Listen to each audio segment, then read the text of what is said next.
melaksanakan kebaikan-kebaikan. Kita berada di zaman yang mana Nabi sallallahu alaihi wasallam sudah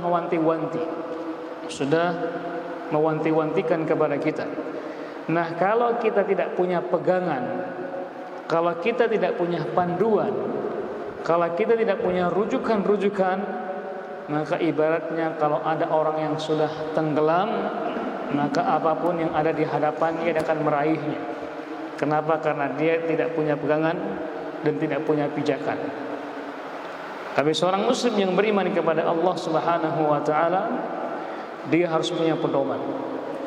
Dia harus punya panutan dan tuntunan, yaitu Al-Qur'an dan juga sunnah Nabi kita Muhammad sallallahu alaihi wasallam, dan juga dipahami sebagaimana para sahabat memahaminya, dan juga dipahami bagaimana para salafus saleh, para tabi'in dan juga atba'ut tabi'in memahaminya. Kenapa? Karena kita salah memahami Al-Quran dan juga hadis Nabi kita Muhammad sallallahu alaihi wasallam, maka muncullah firqah-firqah, muncullah kelompok-kelompok yang menggunakan Al-Quran, menggunakan Al-Hadis untuk kepentingan mereka, golongannya, pribadinya ataupun kelompoknya. Nah, kalau kita bicara masalah Islam, maka kita harus kembalikan Islam kepada Al-Quran dan juga sunnah Nabi kita Muhammad sallallahu alaihi wasallam. Dan juga tentunya hadir kita di sini yaitu untuk mengolah jiwa kita. Karena kita sering melihat ada orang yang mengolah raganya, namun dia lupa mengolah jiwanya. Kita sering melihat banyak di antara kaum muslimin rela beli alat yang sangat mahal, perangkat yang sangat mahal agar dia sehat raganya. Kita sering melihat orang olahraga agar raganya sehat, agar fisiknya kuat. Namun dia lupa bahwasanya dalam diri manusia ada dua hal. Ada fisik, ada jasmani, dan ada rohani. Ada raga dan ada jiwa. Dan yang harus kita perhatikan itu tidak hanya raga saja, tetapi jiwa kita juga harus kita perhatikan agar senantiasa sehat walafiat,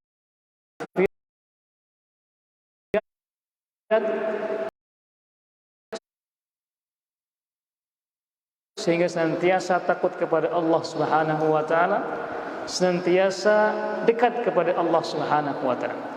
Di surat Asy-Syams Allah Subhanahu wa taala berfirman di ayat yang ke-7 dan ke-8 tuh, wa nafsin wa ma sawwaha, dan demi jiwa dan yang Allah telah sempurnakan penciptaannya. Allah bersumpah dengan makhluk, dan ingatlah ketika Allah bersumpah dengan makhluknya, itu berarti makhluk itu sangat-sangat istimewa. Dan Allah bersumpah dengan apa? Jiwa kita ini, wa nafsin wa ma sawwaha, demi jiwa yang Allah juga sempurnakan penciptaan jiwa kita ini. Kemudian apa lagi? Fa'alhamaha fujuraha wa taqwaha, dan Allah ilhamkan dalam jiwa kita ini apa? Kefajiran dan juga ketakwaan. Berarti dalam jiwa kita ini ada dua hal. Apa itu? Kemaksiatan dan ketakwaan. Fa'alhamaha fujuraha, fujur artinya itu adalah bermaksiat kepada Allah Subhanahu wa taala. Wa taqwaha, dan juga jiwa kita ini juga jiwa yang senantiasa bertakwa kepada Allah Subhanahu wa taala. Nah, jiwa kita ini yang mana condongnya? Apakah kefajiran, fujur, ataukah ketakwaan kepada Allah Subhanahu wa taala? Makanya ayat setelahnya apa? Qad aflaha man zakkaha wa qad khaba man dassaha.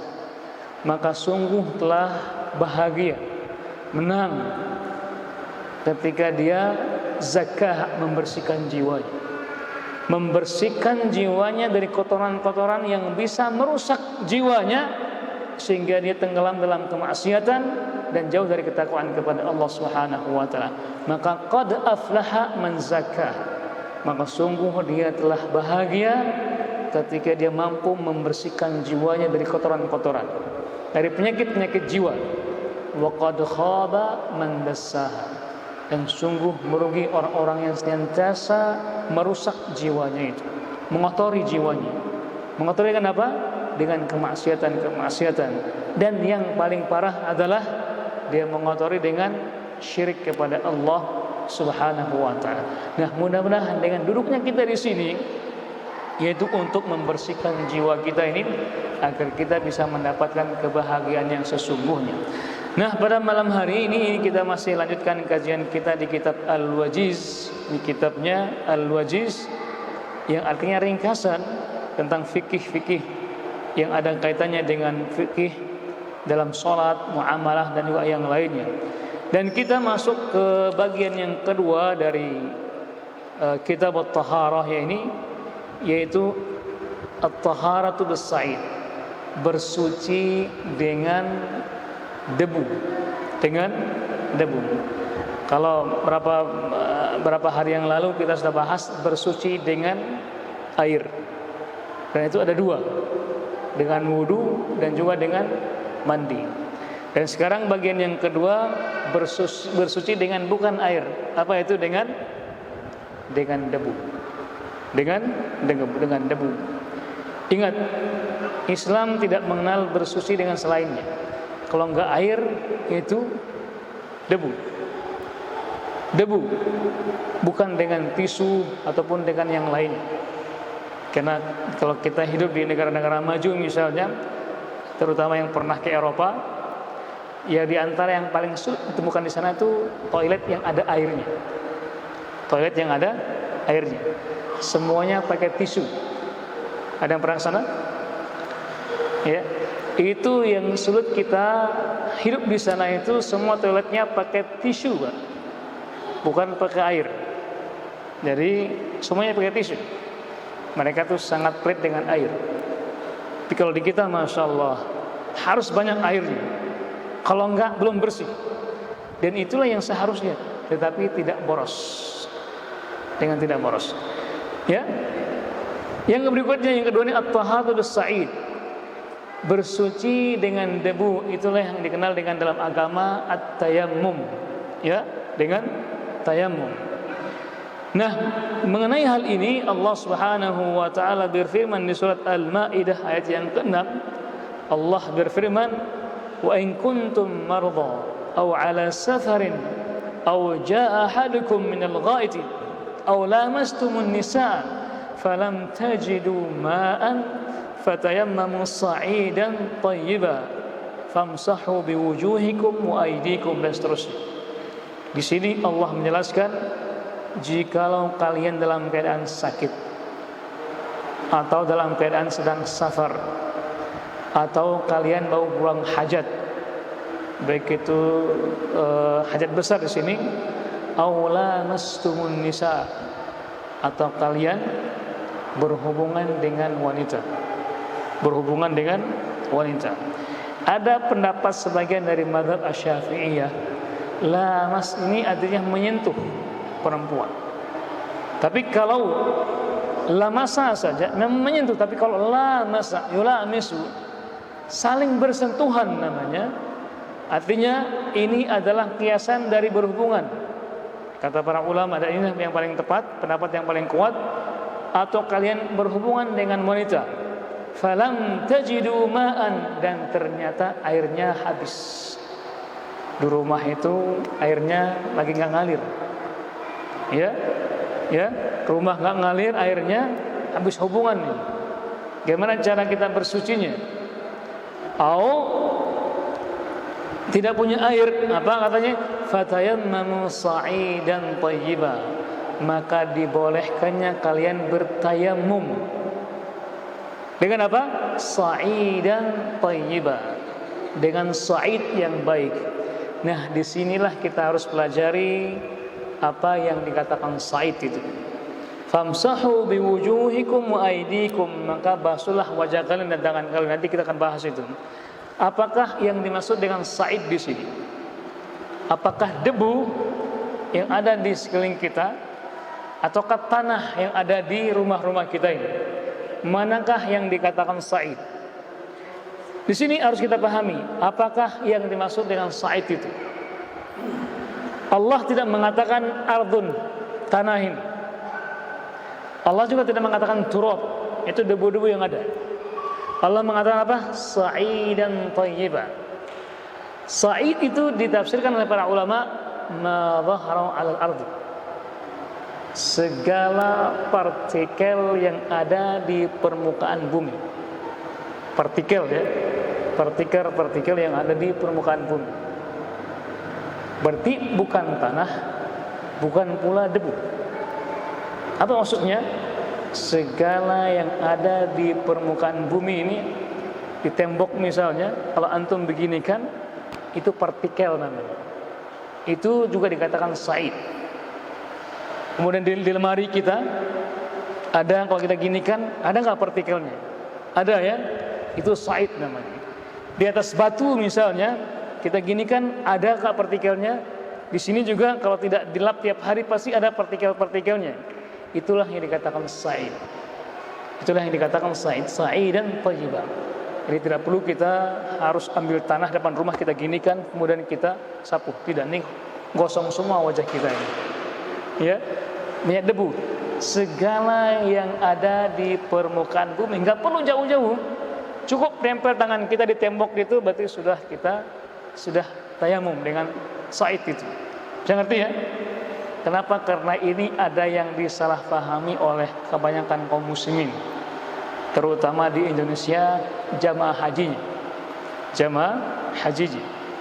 Kenapa? Karena oleh pembimbingnya bahwasanya di kapal itu nanti kita akan tayamum, tidak wudu. Karena bayangkan kalau wudu sekapal itu berapa air yang harus disiapkan oleh maskapai kapal itu dengan air. Namun karena mungkin salah faham, mereka akhirnya ujung-ujungnya bawa tanah dari rumahnya. Bawa tanah dari rumah untuk tayamum katanya. Nggak tanggung-tanggung tanahnya itu full satu tanah itu. Hanya untuk wudu katanya. Hanya untuk tayamum. Ini salah juga di Indonesia. Kenapa? Karena di pesawat juga ada partikel-partikel itu. Cukup kalau antum tidak percaya, coba pukul kursinya itu, pasti banyak partikel-partikel kan? Itulah yang dikatakan dengan sa'id. Bisa ngerti ya? Jadi Islam ini mudah sebenarnya. Kapan itu nanti kita akan bahas. Kapan saja kita dibolehkan tayamum. Di sini disebutkan kalau kalian tidak menjumpai air. Kalau kalian tidak punya atau tidak mencium air, maka boleh bertayamum. Kemudian juga masalah tayamum ini, Nabi juga sallallahu alaihi wasallam bersabda dalam hadis yang sahih dalam riwayat Imam At-Tirmidzi dan juga Al-Imam Abu Daud dan juga Al-Imam An-Nasa'i. Nabi sallallahu alaihi wasallam bersabda, "Innas sa'ida at-thayyiba tahurul muslimi wa in lam yajid al-ma'a 10 sinin." Kata Nabi sallallahu alaihi wasallam, sesungguhnya sa'id, partikel yang baik itu adalah bisa mensucikan kaum muslimin walaupun dia tidak bertemu dengan air selama 10 tahun.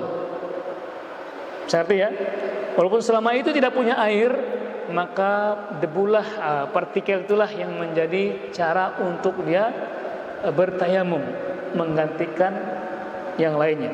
Jadi tayamum ini tidak hanya digunakan untuk sholat saja, tetapi orang yang junub pun, baik itu mimpi basah atau berhubungan dengan suami istrinya, ketika dia tidak punya air, maka boleh dengan tayamum. Maka include di situ dengan mandinya dan dengan wudunya. Mandinya dengan wudunya. Jadi ketika orang sudah mandi, sudah berhubungan, nggak ada air, maka cukup dengan tayamum itu, include di situ mandinya dan juga wudunya. Itu indahnya Islam. Artinya nggak perlu wudu lagi dengan air, tidak. Nggak perlu lagi. Nah, hal-hal yang dibolehkan atau disunnahkan orang tayamum. Kapan seseorang itu dibolehkannya tayamum?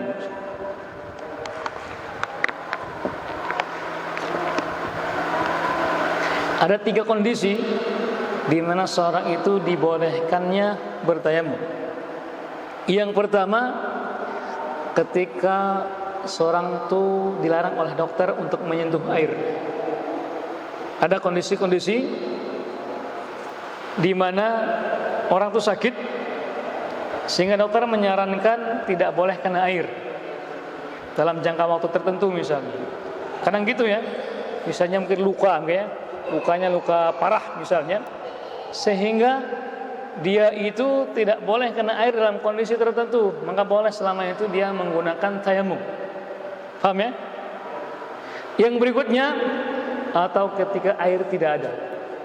Ketika air tidak ada, hanya untuk minum saja, itu pun sangat-sangat minus, maka boleh menggunakan tayamum. Atau seorang itu berada di musim yang sangat dingin sekali, berada di kutub utara, musimnya musim dingin, derajatnya masih di bawah 0 derajat, sangat-sangat dingin sekali. Kalau nyentuh air langsung sakit, maka dibolehkanlah dia itu untuk tayamum. Saya ulang lagi ya, ada 3 kondisi. Yang pertama tadi, yang pertama ketika sedang sakit. Ketika sedang sakit yang mana dokter menyarankan dia tidak boleh kena air. Yang kedua, ketika air tidak ada sama sekali. Di komplek kita ini misalnya sering nggak ada air nggak? Sering ya? Sering nggak? Pas subuh-subuh sering juga? Ada ya? Oh. Alhamdulillah kalau ada ya. Misalnya kalau tidak ada sama sekali misalnya, jadi listriknya mati, airnya tidak ada sama sekali.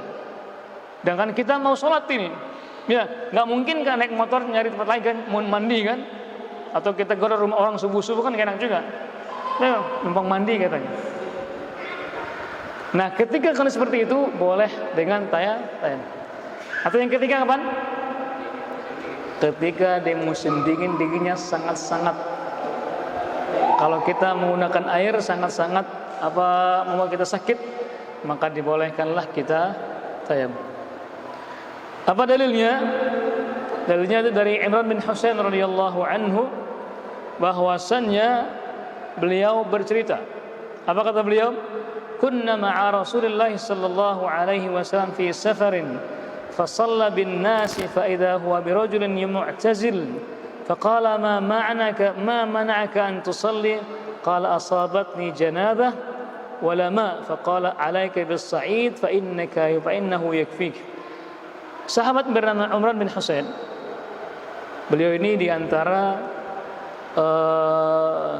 budaknya Utsman bin Affan radhiyallahu anhu, berkata, kami pernah safar bersama Rasulullah sallallahu alaihi wasallam dan kami salat berjamaah. Tiba-tiba ada seorang yang tidak ikut berjamaah, menyendiri dia. Sehingga Nabi pun bertanya kepada dia, kenapa kamu tidak salat bersama berjamaah di sini? Kata orang ini, ya Rasulullah, aku sedang junub dan aku tidak punya air, tidak ada air. Kata Nabi SAW, alaika bis-sa'id, maka kamu cukup tayamum, maka itulah cukup bagimu. Jadi Nabi menyuruh dia apa? Hanya untuk tayamum saja, menggantikan mandinya dan juga dengan wudunya sekaligus. Ketika orang junub, nggak punya air, atau sedang sakit, atau dia dalam keadaan musim dingin, maka dia boleh hanya cukup bagi dia itu dengan tayamum saja. Baik. Kemudian juga dalam hadis yang lainnya dari Jabir bin Abdullah radhiyallahu anhu, beliau bercerita, kharajna fi safarin fa asaba rajulan minna hajarun fashajjahu fi ra'sihi thumma ihtalam fa sa'ala ashabahu hal tajiduna li rukhsatan fil tayammum فقالوا ما نجد لك رخصة وأنت تقدر على الماء فاغتسل فمات فلما قدمنا على رسول الله صلى الله عليه وسلم أخبر بذلك فقال قتلوه فقتلهم الله ألا سألوا إذا لم يعلموا فإنما شفاء as-su'al, innama kana yakfihi an yatayammam. Hadits sahih riwayat Imam Abu Dawud dan juga imam yang lainnya. Jabir bin Abdullah bercerita, ketika kami sedang safar, tiba-tiba ada seorang yang kepalanya terluka. Mungkin ini sedang berjihad. Kepalanya terluka. Sehingga dia pun bertanya kepada teman-temannya. Dia terluka kepalanya dan dia junub. Sahabat ini yang terluka ini bertanya kepada sahabat-sahabat yang lainnya, boleh enggak aku punya rukhsah untuk tidak mandi? Artinya ada enggak rukhsah yang lainnya? Rukhsah artinya keringanan agar aku tidak mandi. Artinya dengan tayamum ataupun yang lainnya. Kata sahabat-sahabat yang lainnya, tidak ada rukhsah bagimu. Tidak ada keringanan karena kamu mampu untuk mandi. Akhirnya sahabat ini yang kena luka kepalanya ini mandi dan mati. Sampailah kabar ini kepada Nabi sallallahu alaihi wasallam. Nabi dikabarkan dengan kisah tersebut. Apa kata Nabi? Mereka telah membunuh dia, katanya. Mereka itu telah membunuh dia. Kenapa mereka tidak bertanya dahulu? Langsung berfatwa. Dengan demikian, ya, kata Nabi demikian. Sungguhnya Pak, obat orang yang bodoh itu bertanya. Jangan sok tahu, jangan sok pintar. Inilah kondisi kita sekarang ini. Kalau masalah dunia, mereka mengatakan, wah silakan tanyakan kepada ahlinya. Namun ketika bicara masalah agama, seakan-akan dia yang paling pintar. Menurut saya begini-begini. Kalau saya itu begini-gini. Oh, hemat saya begini-gini. Semua seakan-akan pintar dengan agama. Semua mengatakan apa? Pintar masalah agama. Ingat, hati-hati. Nabi mengatakan apa? Innama shifal ai as-su'al. Obatnya orang yang goblok itu bertanya dahulu. Jangan langsung fatwa, apa akibatnya? Langsung mati. Nah, Nabi mengatakan apa? Innama yakana yakfihi an yata'ammam. Cukup bagi orang yang terluka kepalanya itu ketika dia junub dengan tayamum, kata Nabi sallallahu alaihi wasallam. Enggak harus mandi. Apalagi kepalanya itu sudah lukanya itu sangat luar biasa sekali. Ini hati-hati masalah agama. Jadi sebelum kita melaksanakan, kalau tidak tahu, jangan laksanakan apapun itu sampai kita yakin dengan ilmunya. Jangan katanya, dan jangan katanya. Harus tahu dulu hukumnya dan dengan dalilnya. Kalau masih ragu-ragu, tinggalkan. Karena Nabi sallallahu alaihi wasallam, "Da' ma yaribuka ila ma yaribuk." Dalam lafaz yang lain, "Da' ma yuribuka ila ma yuribuk." Dua lafaz. Tinggalkanlah yang meragukanmu kepada hal-hal yang kamu tidak ragu. Kalau ragu-ragu, tinggalkan sampai kita yakin dengan hal tersebut. Kalau masih ragu juga, tanyakan kepada ahlinya. Jangan tanyakan kepada orang-orang yang sok ahli. Jangan tanyakan kepada orang-orang yang sok tahu. Tanyakan kepada orang-orang yang mumpuni, yang mana dia belajar untuk itu. Bukankah di saat kita sakit misalnya, kemana kita bertanya? Ke dokter kan? Walaupun orang lain tahu mungkin obatnya, tapi dia bukan dokter. Walaupun tahu obatnya, tahu solusinya, tahu kadar-kadar yang tahu dosisnya tahu dia. Ingat, dia hanya mengetahui lewat Google. Dia nggak sekolah. Maka tanyakan ke ahlinya, ke dokter. Dia sekolah, dia kuliah, bahkan dia mungkin punya izin, lisensi untuk itu.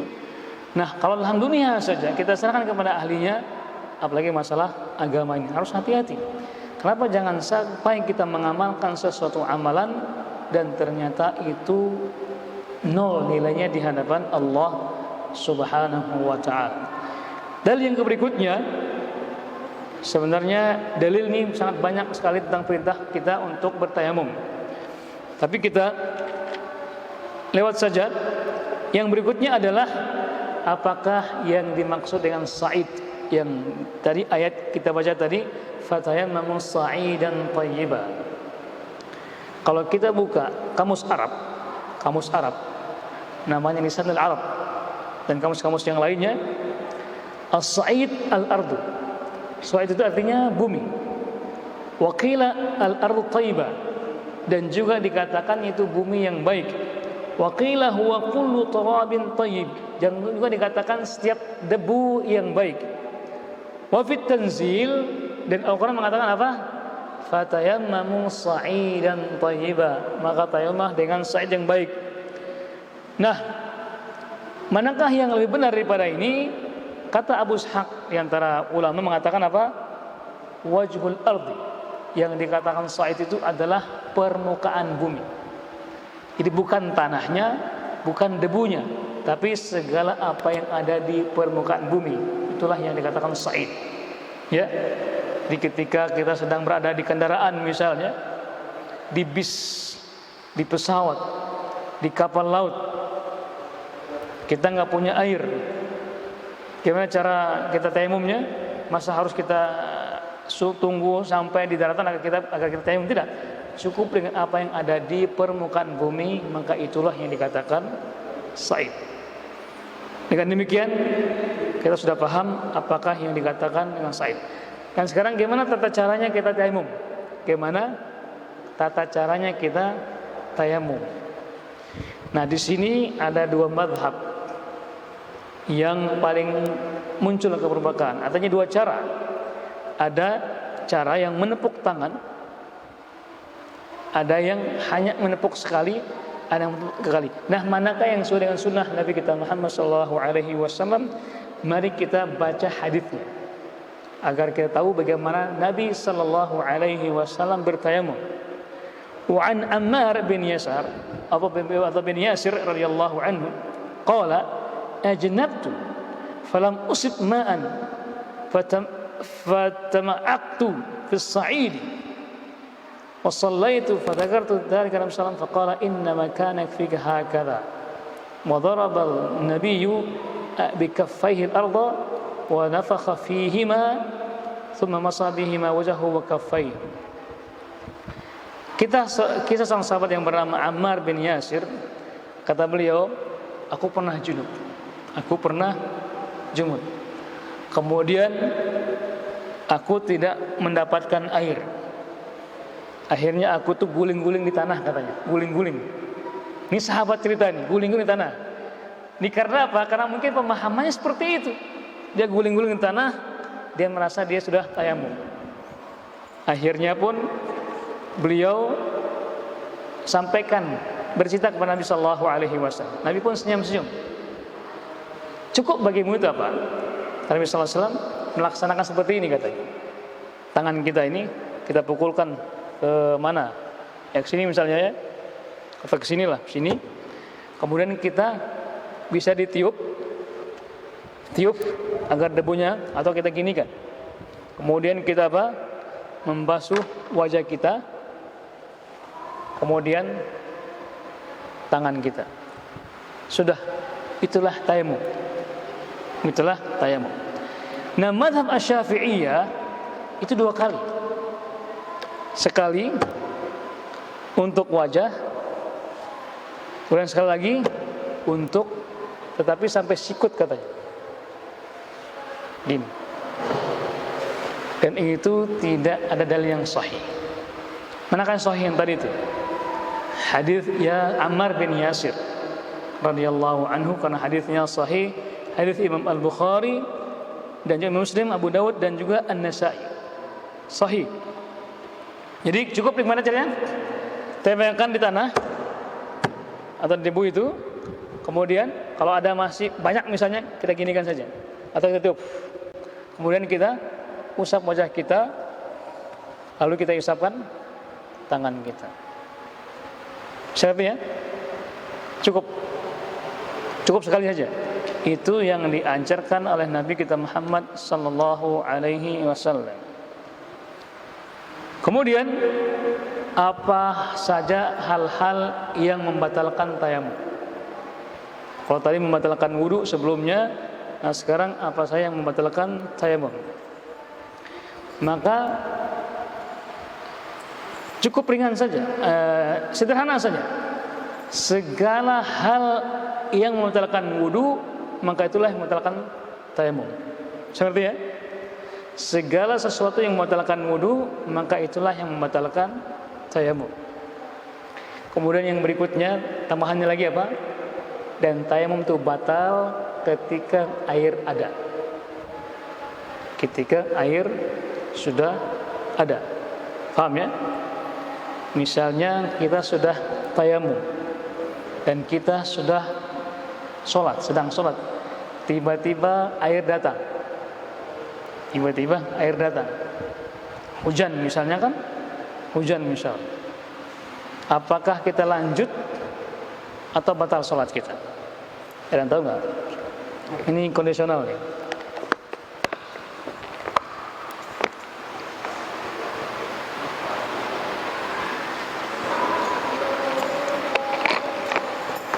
Atau kondisi yang kedua. Kondisi yang kedua, sudah tayamum, sholat sudah selesai, datang air. Datang air. Dua kondisi ya. Apakah kita mengulang sholat kita ataukah sah sholat kita? Ayo silakan berpikir.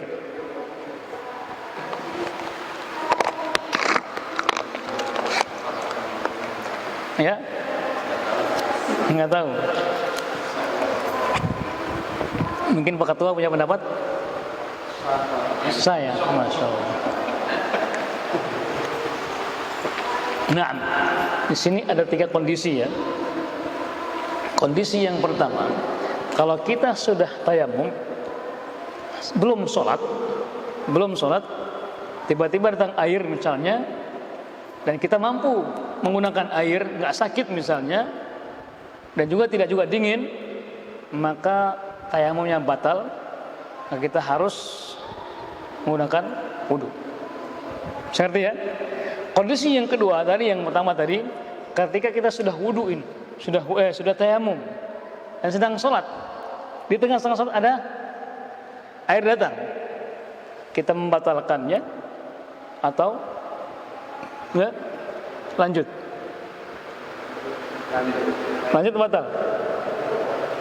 Kenapa batal? Kenapa lanjut? Kenapa batal? Kenapa? Lanjut apa batal? Nah, ragu-ragu ini. Ya? Nggak tahu. Lanjut ya? Karena tadi syarat batalnya wudu istihad sama dengan syarat batalnya. Masya Allah. Jadi sholat, kalau sudah dalam syarat melakukan sholat, lanjut saja. Baik. Kalau di tengah-tengah itu, maka kita harus membatalkan, harus ngulang lagi. Tetapi kalau sudah sholat selesai, ada air, maka sah sholat kita. Kenapa? Karena ilahnya itu kan ketika tidak ada air.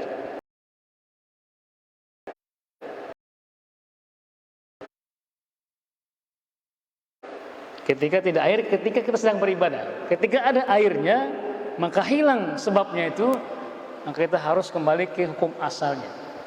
Kembali kepada hukum asal. Paham ya? Biar tidak paham. Biar kita paham.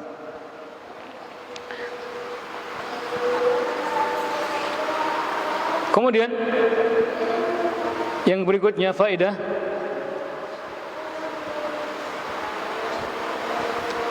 misalnya kata beliau ini, kata Syekh Abdul Adim Badawi ini, kata beliau mengatakan begini, man kana bihi jurhun qad laffahu aw kasrun qad jabarahu faqad saqata anhu ghuslu dhalikal mawdi' wa la yalzimuhu al-mashu alaihi wa la tayammum lahu.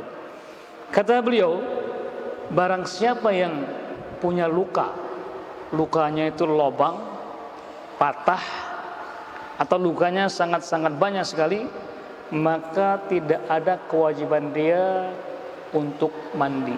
Artinya membasuh itu. Artinya kalaupun dia boleh mandi misalnya, ketika dia patah ataupun segala macamnya, maka tidak ada kewajiban dia itu memandikan, membasahi itu. Walaupun dia sudah boleh mandi, dia boleh mandi. Dan tidak juga dibolehkan tayamum. dibolehkan tayamum, kata beliau.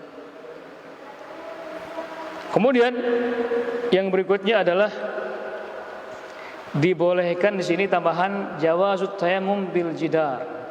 Dibolehkannya kita tayamum dengan di tembok itu. Tembok rumah kita dibolehkan.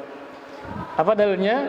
Hadits Ibnu Abbas radhiyallahu anhu qala aqbaltu ana wa Abdullah bin Yasar maula Maimunah zaujan Nabi sallallahu alaihi wasallam hatta dakhalna ala Abi Juhaim bin Harith bin Sammah atau bin Simmah al-Ansari faqala Abu al-Juhaim aqbala an-nabiyyu min nahwi bi'rin jamal falaqiyahu rajulun fasallama alaihi falam yurd alaihi an-nabi hatta aqbala ala jidar famasaha biwajhihi wa yadayhi thumma radda alaihi assalam. Kisahnya ini, jadi Nabi sallallahu alaihi wasallam datang dari sebuah tempat yang bernama Bi'ir Jamal. Itu nama sebuah sumur yang ada di Madinah. Kemudian beliau bertemu dengan seorang laki-laki. Dan orang ini mengucapkan salam kepada Nabi sallallahu alaihi wasallam. Dan Nabi tidak mengucapkan salamnya sampai Nabi menyentuh tembok dan bertayamum dengan tembok tersebut bertayamum dengan baru Nabi menjawab salamnya. Ini faedahnya apa? Kalau kita sedang wudu misalnya atau sedang tayamum, ketika ada orang mengucapkan assalamualaikum misalnya, nanti disunnahkan, dianjurnya apa? Menjawab setelah kita wudu. Baik, dengan demikian kita sudah membahas tayamum ini, dan berikutnya insyaallah kita akan bahas hukum yang ada kaitannya dengan haid dan juga nifas. Ini penting, ini bila perlu ibu-ibunya hadir, karena kalau kita sampaikan ke istri kita mungkin ada yang kurang, ada yang tidak pas. Tapi kalau ibu-ibunya hadir, ini sangat penting sekali karena ini ada kaitannya dengan haid dan juga nifas. Baik, sebelum kita akhiri, ada yang perlu disampaikan, ditanyakan? Bila masih ada waktu, silakan. Ada pertanyaan?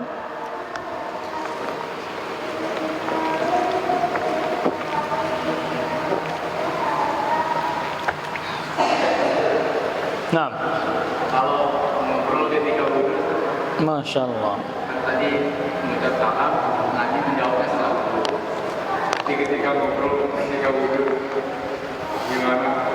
Ya, ada obrolan yang sifatnya nggak penting, ada obrolan yang juga penting. Dan Nabi sallallahu alaihi wasallam mencontohkan apa hukum menjawab salam, wajib apa sunnah? Wajib, ya. Mengucapkan salam sunnah, menjawabnya wajib. Yang wajib saja Nabi menjawabnya kapan? Setelah wudu. Apalagi hanya sekedar obrolan yang kalau Jawanya ngalor ngidul atau cerita sana sini, ya omong kosong, maka ada baiknya ngobrolnya ditunda dulu. Karena terkadang kalau kita wudu dengan ngobrol itu kita lupa tadi basuh yang mana gitu. Akhirnya kita tidak khusyuk wudu. Kadang-kadang juga salah, yang seharusnya basuh wajah ini basuh tangan. Kadang-kadang kebalik. Dan agar lebih khusyuk lagi, maka jangan dulu ngobrol sampai kita selesai baru ngobrol setelah itu. Cukup ya? Masih ada waktu? Silakan.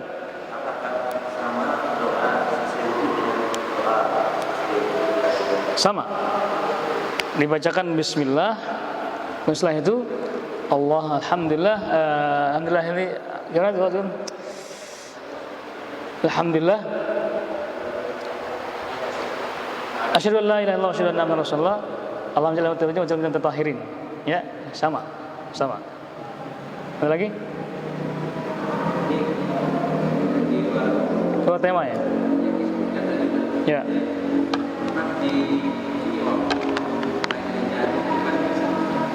Pada saat sholat subuhnya, Ya. kategori yang kita tidak ada air, buka baju saja, jadinya biasa. Waktu itu pernah waktu mahasiswa sampingnya kita ada kelas dan kita di TV 3 ya. Jadi kita jadi sangat